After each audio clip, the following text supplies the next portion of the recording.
Hello everyone, and welcome back to our second lecture of the Python programming course. I hope you enjoyed the first lecture and successfully installed Python on your computer. In the previous session, we covered what Python is, why it's important, why it's one of the most popular programming languages, and some of its real world application, and also how to install Python on Windows. We also run our very first program, which was printing Hello World.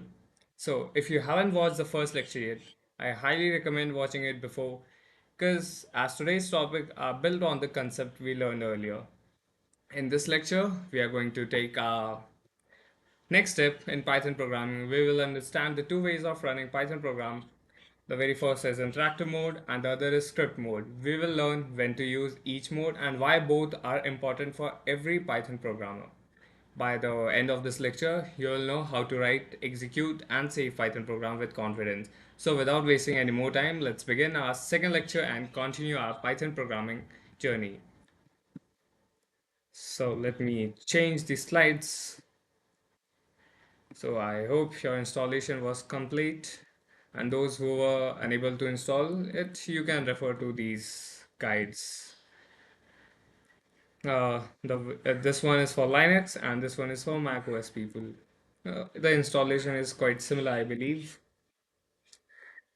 Uh, for those who haven't watched the first lecture yet, I'll demonstrate how to open the ideal shell. So let me switch to my main screen and show it to you all.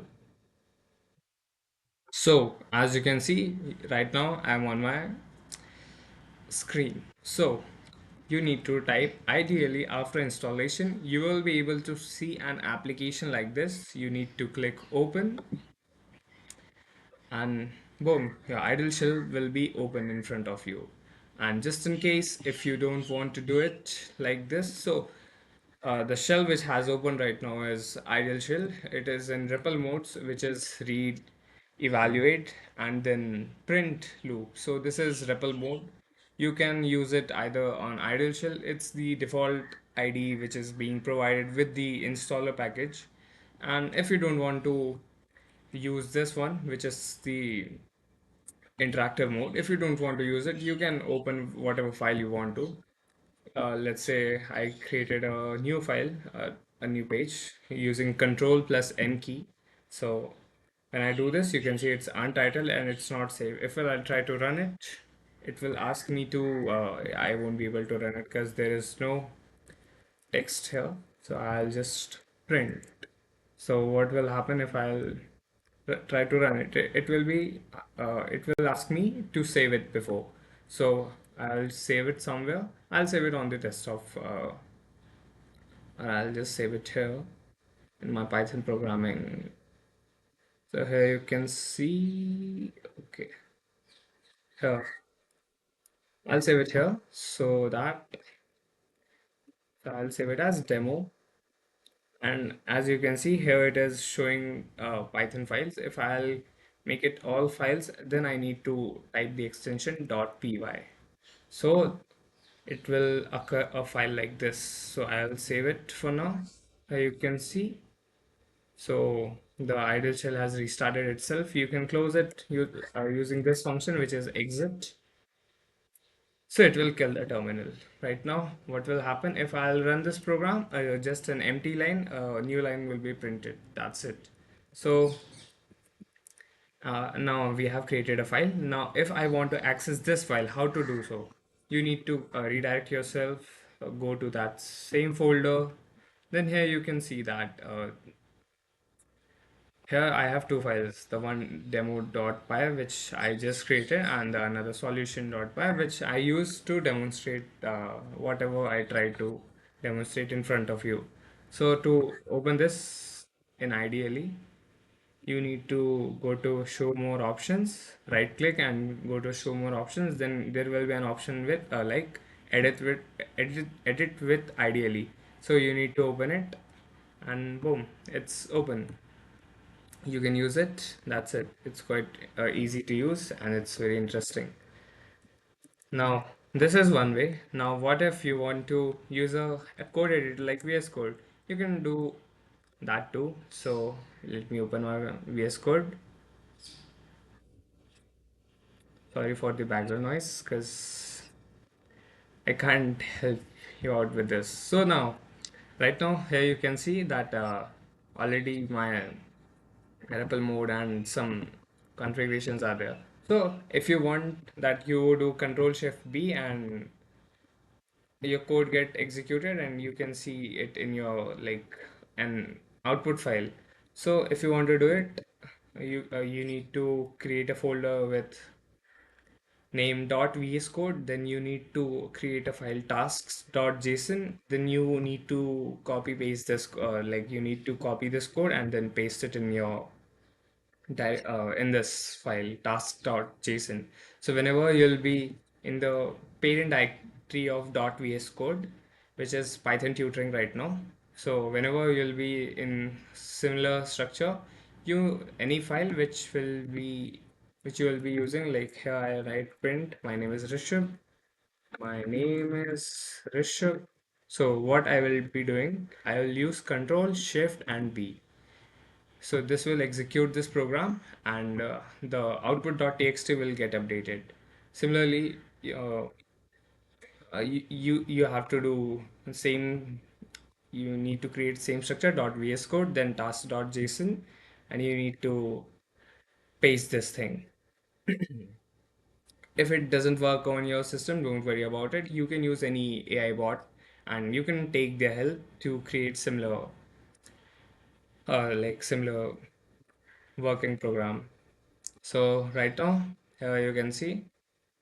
Also, let's say I don't want I don't want to do this. I want like to do it from the terminal. Then you can do it from terminal also. You need to do either you go to here from terminal or you can also move to terminal from this thing. This will open this page. You go to terminal. Here you can see I'll close every terminal. Right now, let's create a fresh terminal. Right now you can see I'm in this directory which is in Python tutoring, which is in my D drive. So I don't need to give complete path. Now, as you know that Python is installed in my system. So what I'll be doing, I'll just type Python and then the name of the file, which is demo. But right now, okay, I'll do demo.py. So it will run this that file, and here you can see my name is Rishabh was in demo.py. It got printed, and let's say if I want to print a table of for I in range 1 to 10, but I and print, I'll tell you, don't worry about it, at how to do things like this.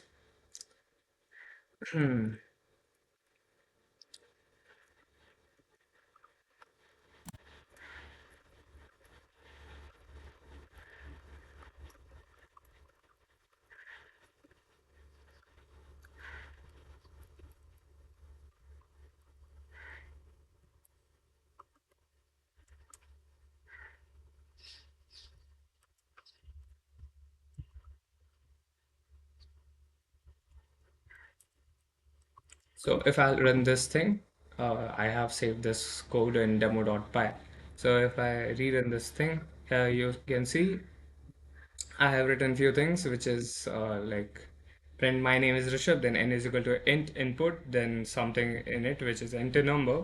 Then here you can see I have done something with for, which is for I in range 1 to 11.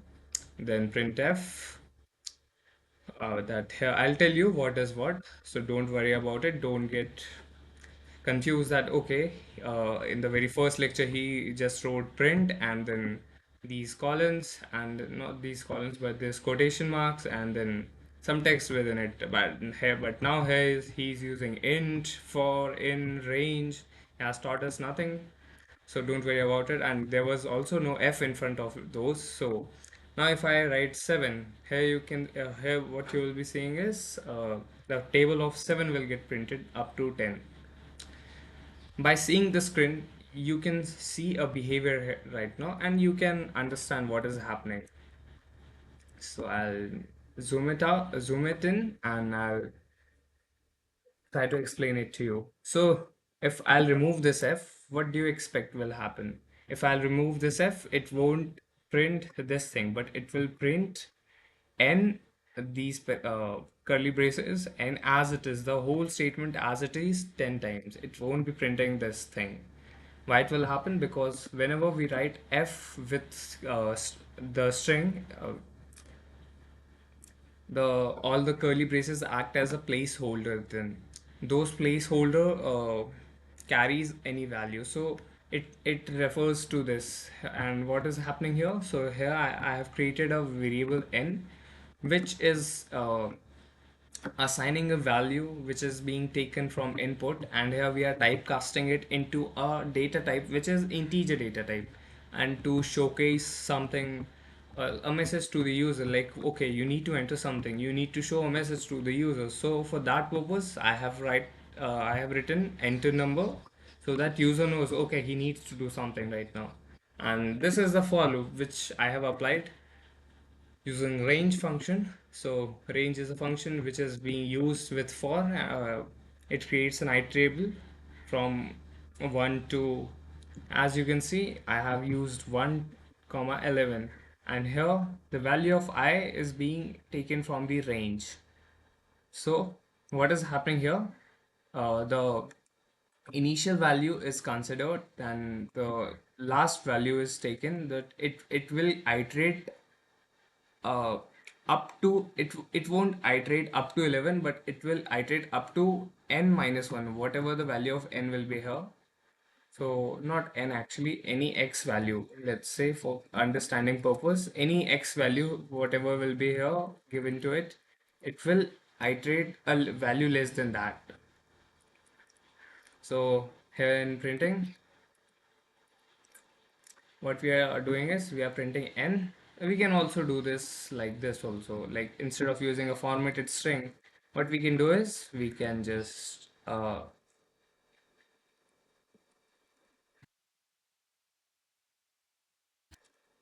and I don't want to increase my task, so I'll be doing is I'll just,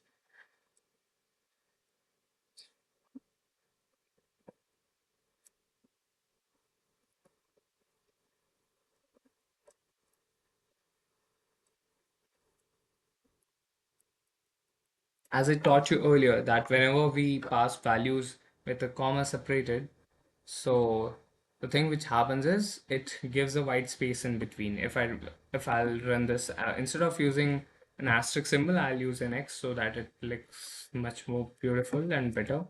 So I'll rerun this. So here you can see I'll print table of 5 this time.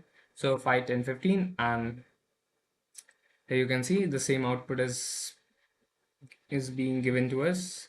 So you can use formatted string, either you can, or you can just use this. Also, there are two more ways. You can use end.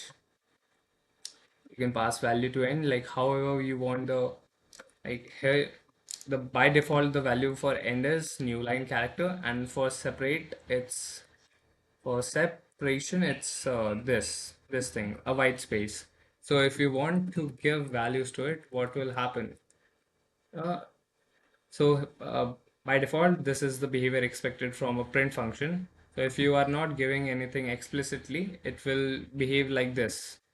End character will be a new line character, and separation character will be a white space. So if I run this again, you can see, so nothing different, all same. But now, here comes a twist. If I change the value for end, instead of a new line character, I write a white space. So what will happen if I run this program? Here you can see instead of the program getting printed in every different line, the whole program is being printed in a single line. This is because the cursor doesn't move to a next line, it just moves to a white space. So that's why this behavior is being expected from this. So we'll go back to separate now. So instead of using this thing, what will happen if I use, instead of using a white space, if I use this? So if I run this, here you can see instead of a white space, this character is coming. So now you have to make a observation here. Here you can see the X is here, the N character, which is passed as 5 right now. So here 5, then X. So by default, as I told you earlier, that the separation character is a white space. So here you can see by default, as behavior expected from the print function, a white space was given here. But here right now, after comma separated value passed to the print function, instead of a white space, now this m dash is being printed. So that's how you can manipulate your printing techniques. We will be using it for pattern printing. So do keep it in your mind. Let's move forward to our theory again. So now that we have installed Python in our system, and I've also taught you how you can move from one mode to another, now let's deep dive into what are these modes. The very first mode, which I told you about, the REPL, and the another as script. So in this session or in this portion, I'll be covering the difference between interactive mode and script mode. So let's start with the interactive mode. Interactive mode is like having a conversation with Python. You type one line of code, press enter, and Python immediately executes it and show the result. For example, if I type 2 plus 3, so what do you expect? Python will instantly display 5 to me. I'll show this to you. So as you can see, this black box, it's the idle interactive mode, and it's the ideally. So you can activate it using just writing Python in your command prompt, and this page, a similar interface will open. This is ideal shell, which is the interactive mode. So if I'll do 1 plus 2, it will give 3. If I'll do 2 plus 3, it will give me 5. So what's the point I'm trying to make? So Python instantly displays as 5. And let's say if I do print hello world, if I do this, what will happen? If I'll be doing it, hello world. If I do this, it will show me hello world. So this mode is perfect for beginners because you get instant feedback, which you need. Like whenever you're experimenting with something, you don't want to that thing getting failed and it's not behaving the way you want. So it gives you the immediate behavior of the object, whichever you are trying to learn about. So it's great for testing small piece of code, learning new concepts, performing quick calculations, or experimenting with Python functions. So, however, interactive mode has one limitation. Once you close the Python interpreter, so all the code you have written is gone unless you have saved it somewhere else. So that's why it's not suitable for writing a very big large program. So uh, we are done with the interactive mode. So now let's move to the script mode. So in script mode, instead of typing the code line by line, we we write our code inside a file which is saved with a extension .py. So for example, as I showed you, I have created two files, which is demo.py and solution.py.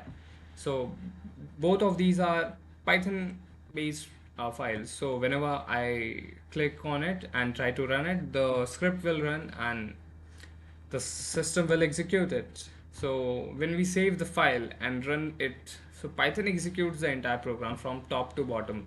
And that's one thing you need to keep in mind, that Python follows this top to bottom approach. It will start reading from the very first line, then second line, the third, then fourth, then fifth. Likewise, it will keep moving on till the very last line.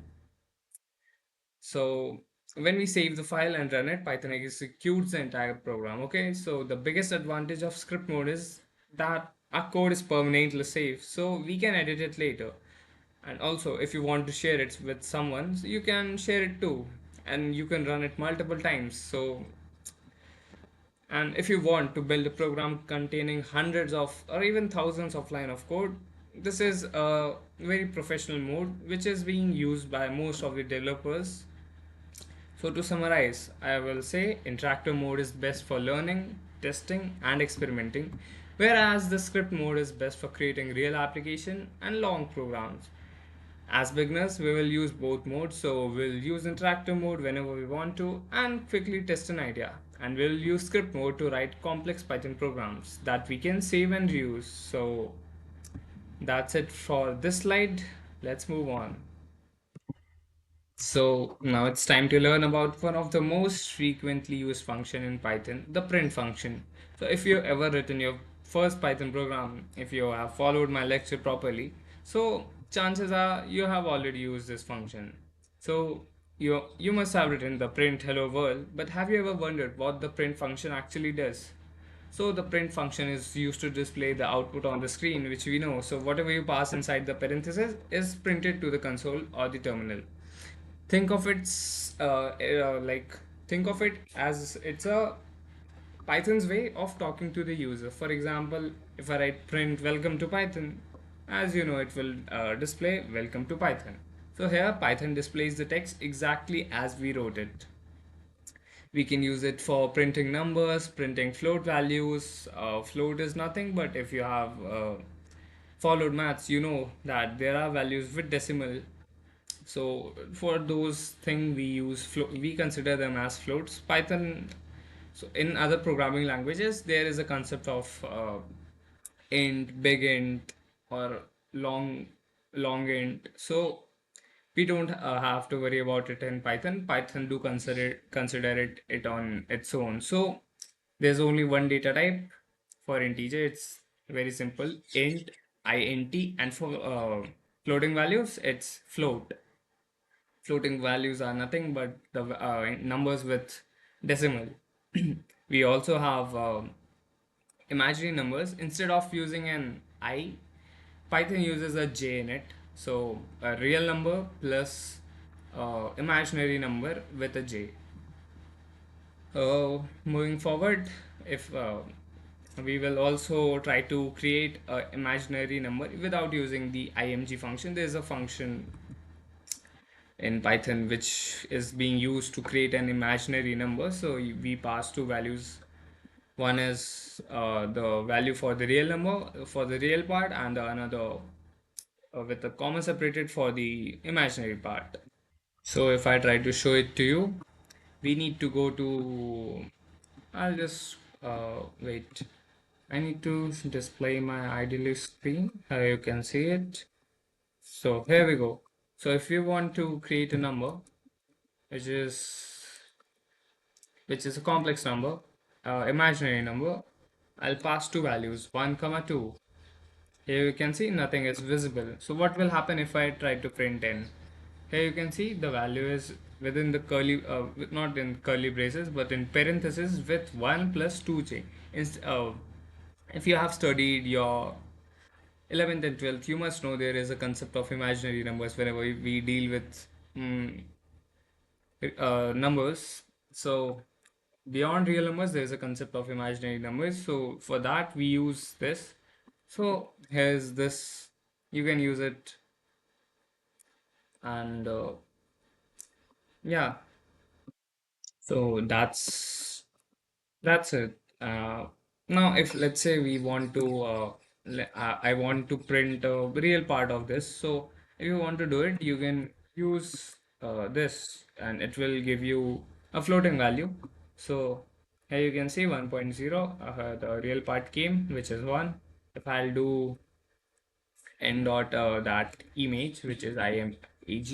So you can see that it is showing conjugate, then this, then this. So right now I'll be extruding the imaginary part. Then you know the conjugate. It will show the conjugate, of course, n dot conjugate. Wait, it's a typo actually. It should be a J here.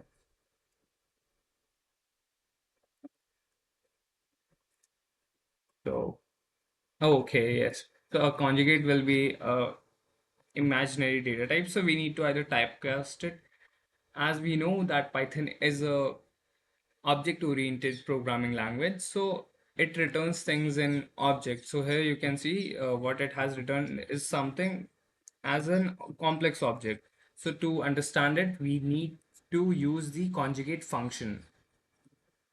So if I'll use the conjugate function, here you can see I'm getting the conjugate of 1 plus 2j, which is 1 minus 2j. So that's one thing. And let's say we want if I want to if I want to find the magnitude, here we consider x as x-axis, then the 2 as the y-axis. Then if I want to get the magnitude, it should be 1 plus 1 square plus 2 square, a whole root, which is root 5. So if I want to do it, let's say 5. So double asterisk is the exponential function in it. So not a function but an operator. So double asterisk is a exponential operator. If I'll use it, here you can see the value. So now if I type absolute, so it should give me the value. So absolute of n. Here you can see both the values are matching. It's root 5, and so yeah, that's how complex number works in Python. So yeah, that's how you can use it. I think we should move forward to printing function. It started as a print function lecture and we jumped to the complex part. So moving forward to not moving forward but going back to our original topic, which is printing. So you can use it for printing numbers. As I told you, you can print variables through it. You can print any type of data using it. You can print objects also. And if you want to confirm whether two numbers are like, or two values are real, like not real, but as same or not. So let's say I created a data type which is list A as an empty list and B as an empty list. If I want to see whether A is B or not, I'll use ID A and it will give me an ID of the object. So at some location this, the list is being created. And if I'll do ID B, it will give me a different value because it's not aliased. Here you can see these two are different lists pointing out to some different memory locations. So that's one more interesting fact you can note about. And let's say if I want to do aliasing of A, so I have to there's like two options. Either you can just do C is equal to A, or you can do C dot copy. There's a I forgot actually. So so there's a like we can call a function called dot copy. So if you will be using it on some variable, so it will work like I'll show you. Like let's say a dot copy. I have already copied this now, so I'll use it for b. So if I'll do b dot copy, so it will create a aliasing copy of b in d, and for c it will be a. So let's say I add some value c dot append. I appended 1. So if I'll print a, here you can see at very first a was empty, but now a have some value. And similarly, if I'll print c, here you can see c is not empty. Now uh, ex- try to print the value id value of c, here you can see it is referring to 2672 id of a. So here c is an aliased copy of a. That's one of the concept which is not which is a important topic. You should know about it whenever you are doing list manipulation. You should have an idea about it, so you don't end up missing. Okay, I created a list, and if I want to create a copy, if I don't want to, if I want to create a copy, I don't want to make a true copy. Like I want that. And wait, I mixed two terms. So whenever you want to create a copy of any list, so you don't end up messing up your values. Like okay, I'm doing changes in b, I created a copy of a, with the b, but it's changing the values in both the lists. It's pointless. So you don't end up messing around like this. So that's why I taught you this. So it's one of the important thing to know about moving forward. So as while we were printing the table, I showed you that we can pass multiple values at once in print. So that's one interesting fact or feature you can say. So it's one interesting feature of print is that we can print multiple values at once. If I write name is equal to Rishabh and age is equals to 20, so I need to restart this page. Give me a minute.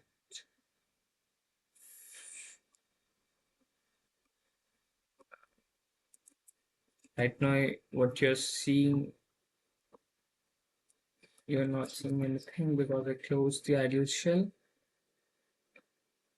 Is it visible? Yes, now it's visible. So now what I'm trying to say, what I was saying, yes. Now I wrote my name, I wrote my surname, then I wrote my age. Then these are three values for now. So when I want to print these things, I don't need to use it multiple times. I can pass multiple values and I can get it printed.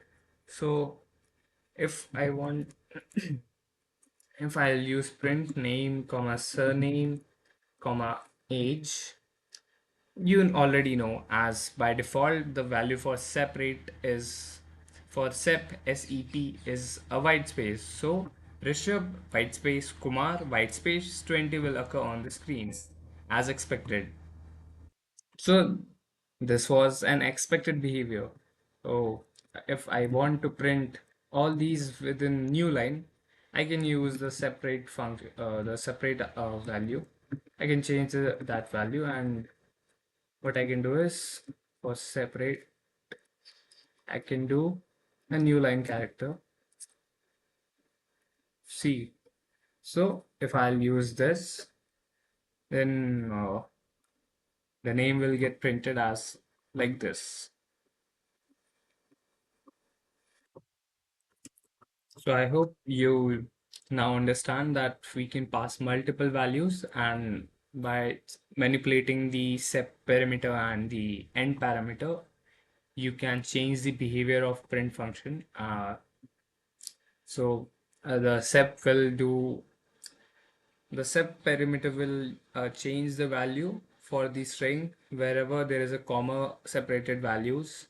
Then it will, instead of a white space, whatever string you have passed, whatever characters you have given, it will print that instead of the by default white space whenever you explicitly pass a value in the parameter of sep.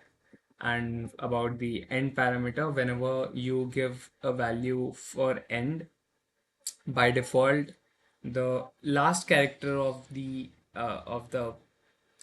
arguments you are passing in the print function. So the last instead of a new line character, which is the cursor will move to the next line, it will print whatever character you have passed in it. If you have passed a white space will come. If you have printed a null character will come. If you have printed any digit, a digit will come. So that's how it works. Moving forward,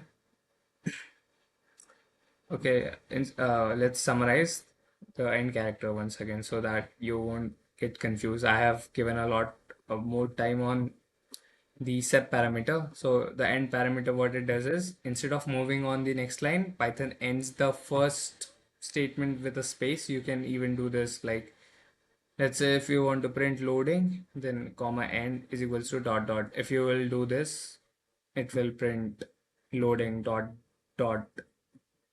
I'll show you. Print loading n is equals to dot dot dot. If I do this, it will print loading dot dot dot. So that's how it will work.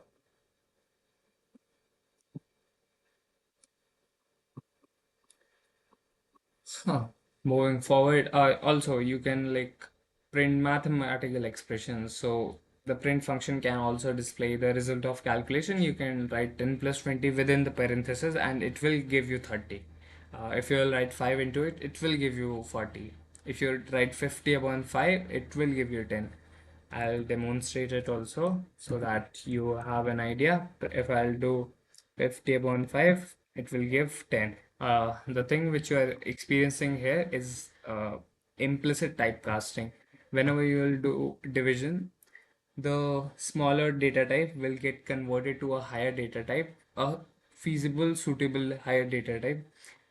If you're dividing any value, there's a high chance that it can be the output can be a float value. So to deal with it, Python by default typecast it into a float value.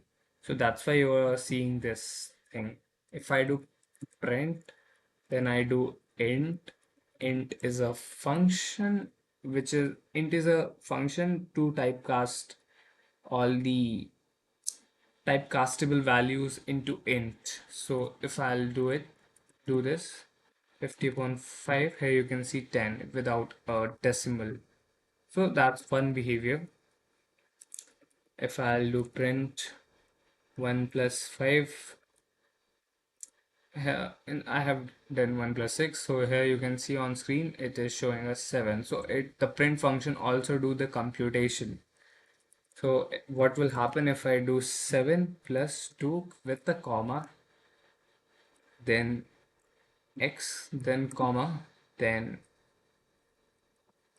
here you should not write x directly because we haven't declared any value for x, so it will throw an variable error. So another,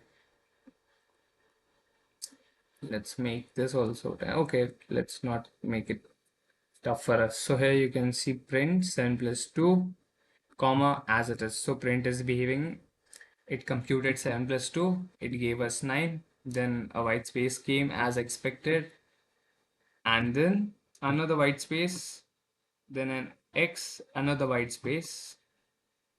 So this is a different character. This is a whole character. If I'll remove this, if if I want to remove this and I reprint this, here you can see a white space is there by default.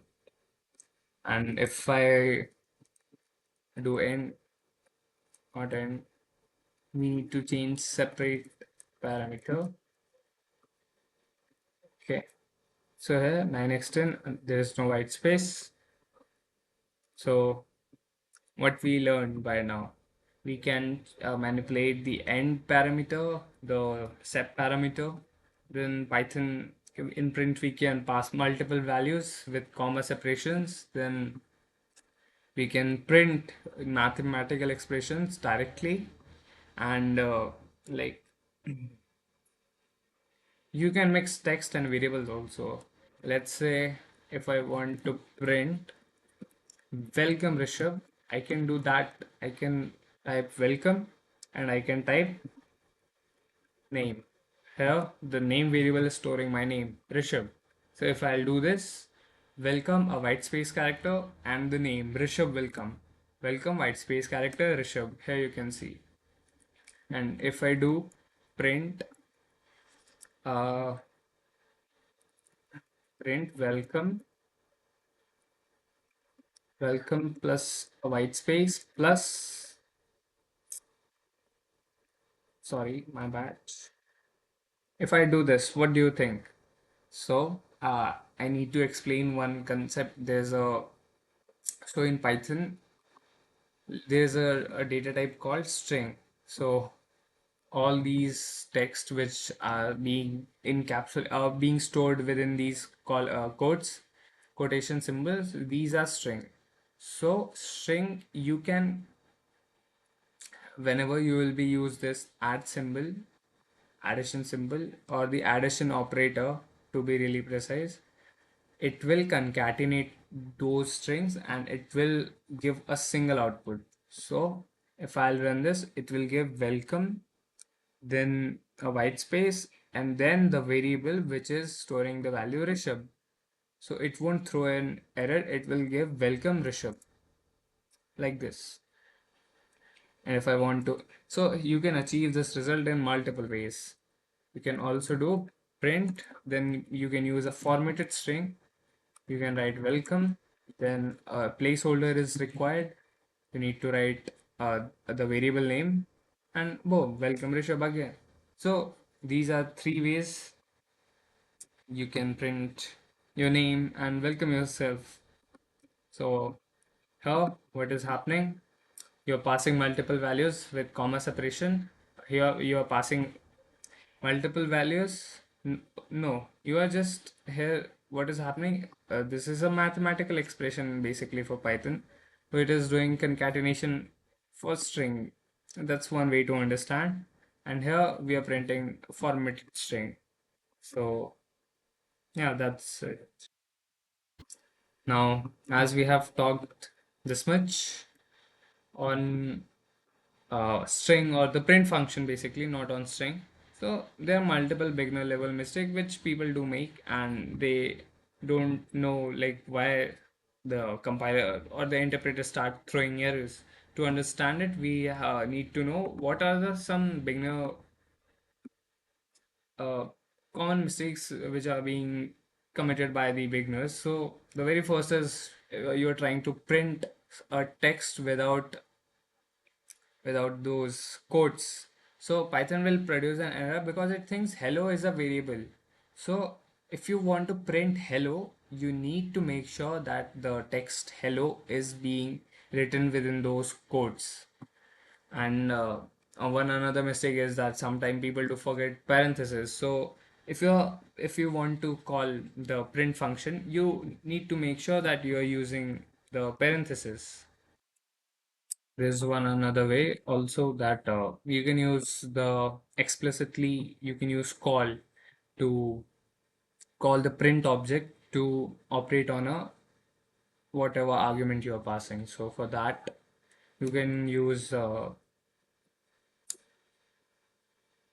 it's print dot underscore call underscore then the file pass name. Yes, you can use this. Here you need to use two underscores. So that's one another way. You can use uh, you can use call to use the print function, and then one interesting thing you should know that you can, if whenever you want to read the documentation, you can use underscore underscore doc underscore underscore. You can use like object name, then this. So here you can see that prints the value to a stream. Okay, let me make it full screen so that hope you can see. Yeah.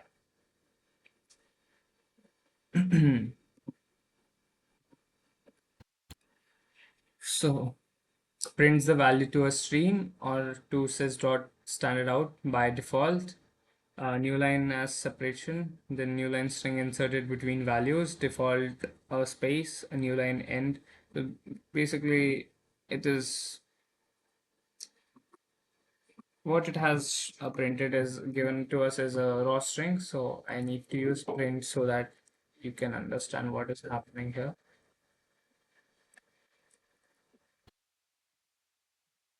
Now you can see. So for it prints the value to a stream or to says dot standard out by default. So here for sep is being used to string inserted between values, default values between values, comma, default a space, by default as a space. Now ends, it appends after the last value. By default, it's a new line. Then a file like it's not necessary for us right now. So for now, keep in mind the sep and the end parameters so that uh, we can use it in future also.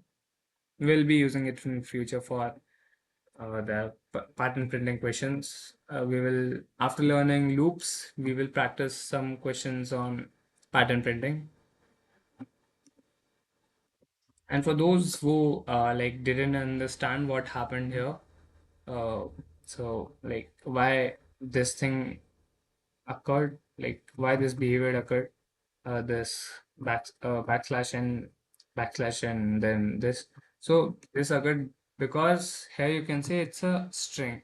So the raw string get displayed to us, and when we use this print function over this object, so what happened? It converted that raw string into a formatted string. It formatted this string. It did all the beautification. It converted all these new line characters and white spaces, and it gave it to us the better version of the string, which is intended so that which is intended to be look like this. So few general tips also that like modern string formatting, which I showed you, which that f in front of a string with the placeholder within the curly braces, it's an formatted string, f string. So you should prefer those whenever you are printing anything. I'll also demonstrate how you can print up to a certain like floating. So like whenever you want to print it up to a certain decimal point, you can do it using F string. It's very useful. So I'll demonstrate it. So if I'll write 5.5 and I print 5, not 5 but n. Here you can see what is happening. So on screen, what you are seeing is 5.5.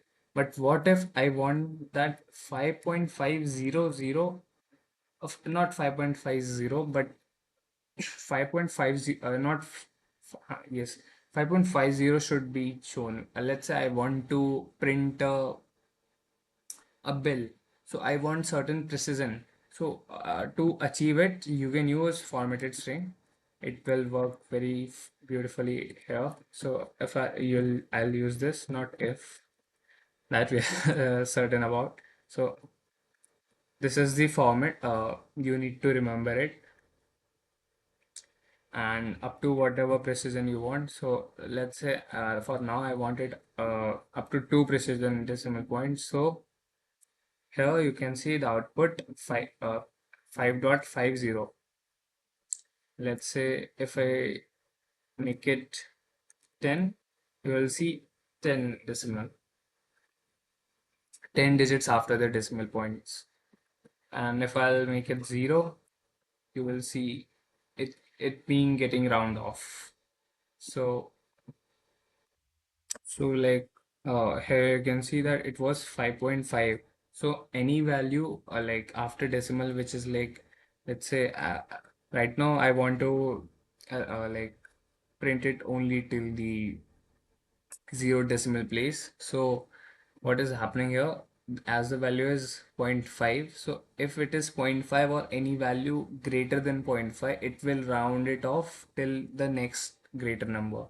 But right now here you can see that it is okay. My face is getting a bit cropped. So yeah, so if the value was 5.4, the value will be 5 only. It won't round it up like this. I'll demonstrate this also. So let's make n is equals to 5.6, 5.4, sorry. And now let's print this. Now you can see it's giving us 5. Oh, and one more thing. So if you want to use any line in your idle shell, you can take your cursor there and just hit enter. That whole line will come to the very fresh line, which will get executed. So that's one more thing you can keep in your mind. So I have changed the slide and I need to Minimize the screen. You can see the task time. Write a program to show print statement in script mode. How can we achieve the same in different ways? So what is happening here? You can see what is getting printed. Save Earth, and then we are printing preserve future. The output is save Earth and preserve future in the new line. Both the statements one after another. So there are two ways. There are multiple ways we can do it. So one way is you can use two functions as demonstrated in the screenshot itself. You can use two print function, but if you don't want to do it, if you want to use only one function, you can just do this. You can do saver, then preserve future.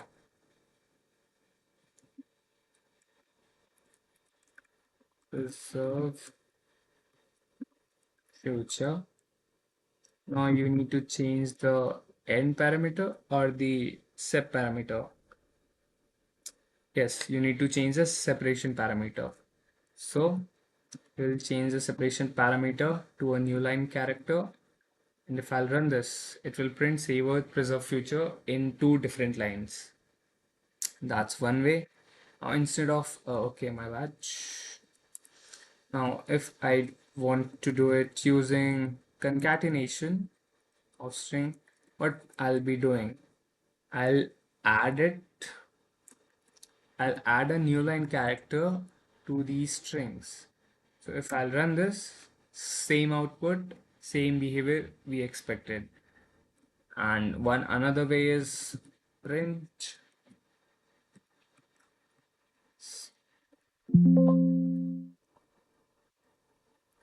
We can use a formatted string.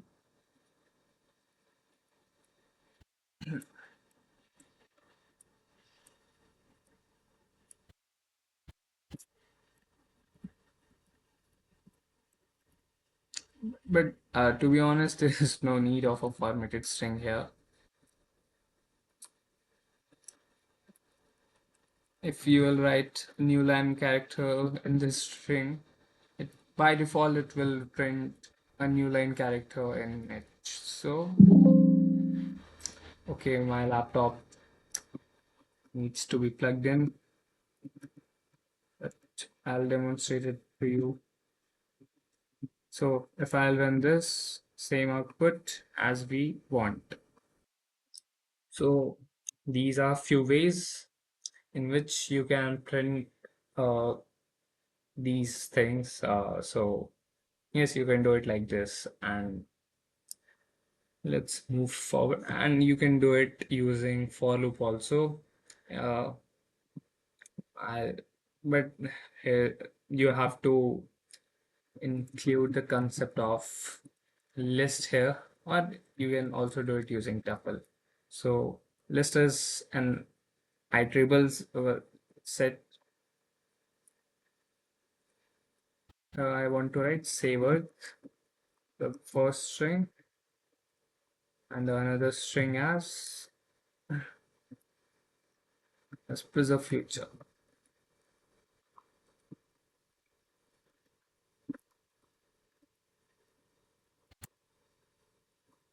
For I n x prints I, same output, save earth, preserve future. So these are the multiple ways in which you can like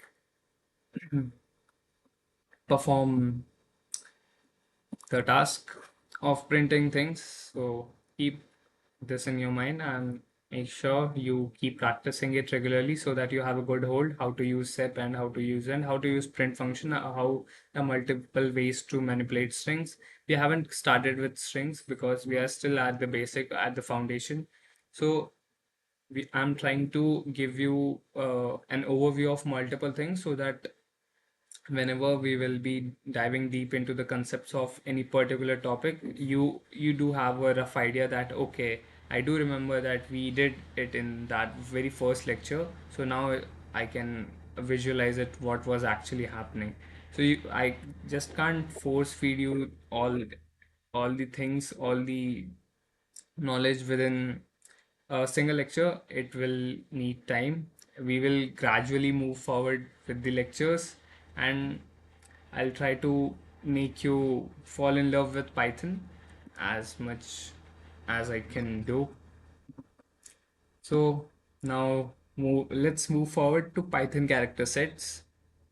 It might sound like very childish, like after doing print and all, have jumped to the character sets, but uh, it's one of the foundational topics. So this topic may sound very basic, but like, it forms the foundation of everything we write in Python. So whenever we write a Python program, we use like different kinds of characters, letters, we use numbers, symbols, and spaces. So Python needs to understand these characters. So the way we communicate, I'm talking right now in English, you are hearing it, you are able to understand what I'm trying to convey.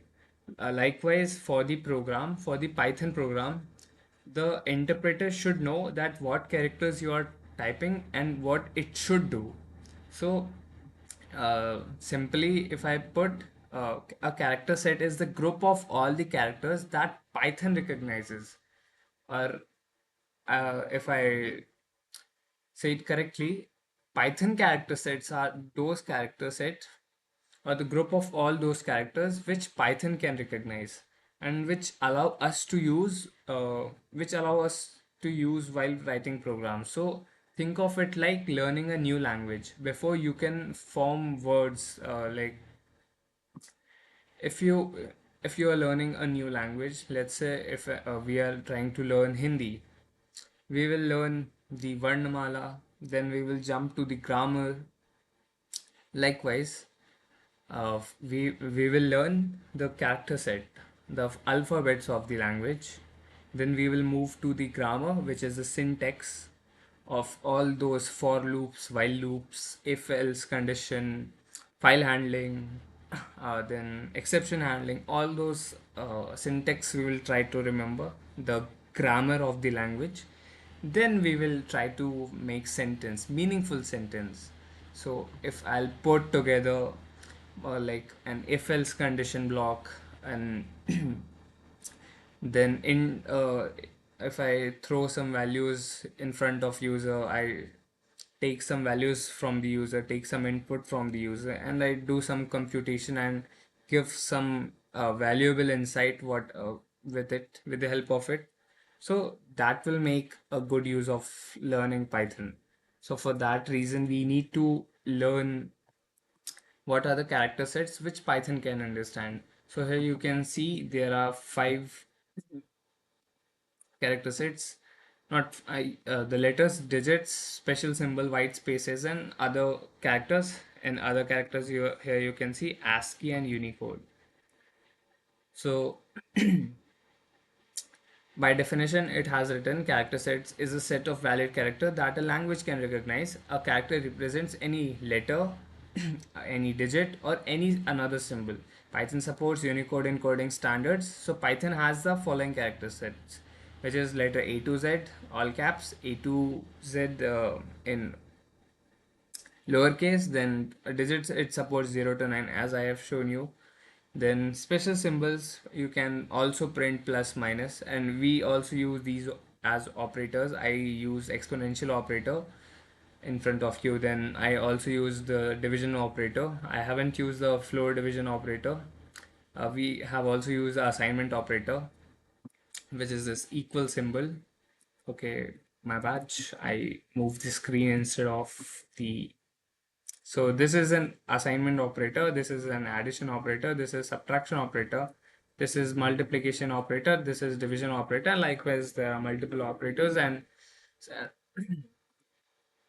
the parentheses we also consider as punctuators, then these colons also punctuators, semicolon punctuator. So everything have its own meaning and use case. Uh, as character set is a important set of topic, we need to allocate much more time to understand every thing in detail. So I won't be rushing it in this lecture. I'll cover this in the upcoming lecture. For now, you try to print whatever you'll find interesting, and also try to understand the for loop which I used today to print the table. Try to understand it, and also uh, if you get to learn that, okay, that's one way that I can print you print it using while, how to do it using while. If you get to know it on your own, do let me know in the comments. Okay, sir, I did it, I did the search, I learned it, and I performed it, and that's how we can implement it using while. The for I demonstrated today. So that's it for today's lecture. We will be starting with Python character sets, then what are tokens, then keywords. So basically, we'll go through keywords, identifiers, literals, operators, punctuators.